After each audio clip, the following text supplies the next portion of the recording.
toi, j'espère que tu vas bien. Alors on se retrouve pour une nouvelle vidéo et dans cette vidéo, je vais partager avec toi pourquoi j'ai décidé de dire stop à la victimisation dans ma vie. Alors tout d'abord, qu'est-ce que la victimisation? La victimisation, c'est le fait de jouer le rôle de victime. Ce n'est jamais ma faute, c'est la faute aux autres. Ce n'est pas ma faute, c'est la faute de mon patron, c'est la faute de ma mère, c'est la faute de ma sœur, c'est la faute du gouvernement. Et si on ne trouve pas de fautif, c'est la faute à pas de chance, ou c'est la vie et c'est comme ça. Alors pourquoi je tiens à partager avec toi cette vidéo? Parce que le jour où j'ai décidé de dire stop à la victimisation dans ma vie, c'est le jour où j'ai réellement senti que j'étais actrice de ma vie. Que je ne subissais pas les circonstances extérieures, mais que je pouvais agir sur les circonstances. C'est vrai, on vit dans une société où tout le monde aime bien jouer le rôle de victime, consciemment ou inconsciemment. Pourquoi? Parce que qui dit victime dit je ne suis pas responsable de ce qui arrive, donc je n'ai pas le pouvoir de changer les choses, ce n'est pas à moi de changer les choses, c'est à toi de changer, ou c'est au gouvernement de changer, ou c'est à X de changer, mais c'est pas moi. Et moi je reste dans ma zone de confort, et comme ça j'ai la conscience tranquille. Mais il faut savoir une chose, que la victimisation et jouer le rôle de victime, c'est dangereux. Oui, j'ai bien dit dangereux. En fait, c'est dangereux pourquoi? Parce que quand je dis c'est pas de ma faute, j'envoie un message à mon subconscient qui normalement doit me révéler toutes les solutions et toutes les réponses à mes problèmes. Je lui dis en fait c'est pas ma faute. Donc c'est comme si je lui disais ne m'envoie pas les solutions, ne me permets pas de voir les solutions, ce n'est pas de ma faute. Et c'est pour ça que c'est très dangereux parce que on devient une personne qui subit les circonstances extérieures sans pouvoir les changer.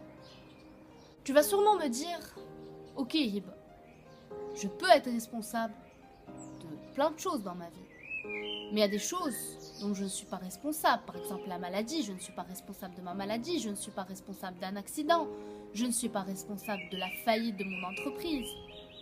Je suis désolée de te répondre que on est tous responsables à 100% de tout ce qui nous arrive.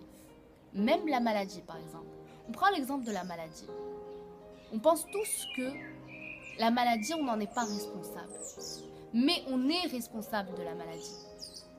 Inconsciemment, c'est sûr, mais on en est responsable.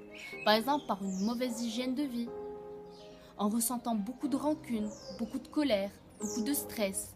On envoie de l'énergie négative à notre corps. Et notre corps va réagir lui aussi et il va créer la maladie. Donc on est responsable de la maladie aussi.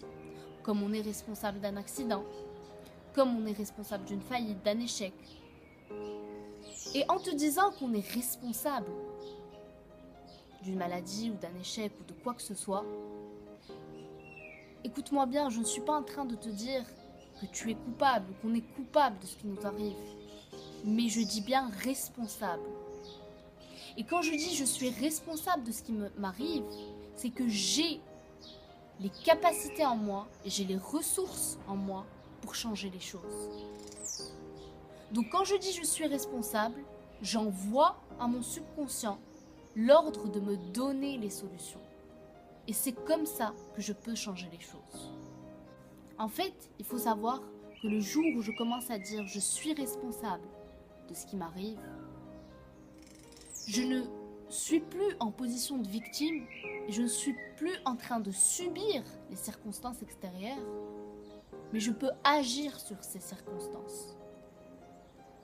Donc, à travers cette vidéo, j'ai envie de t'inviter à essayer, juste essayer. Quand tu es dans une situation où tu te sens victime, où tu sens que c'est la faute de X, c'est la faute à pas de chance, commence à te poser les bonnes questions. Au lieu de te dire pourquoi ça m'arrive à moi, pourquoi il se comporte comme ça, commence à te poser les bonnes questions et à te demander comment puis-je changer cette situation. Quelles sont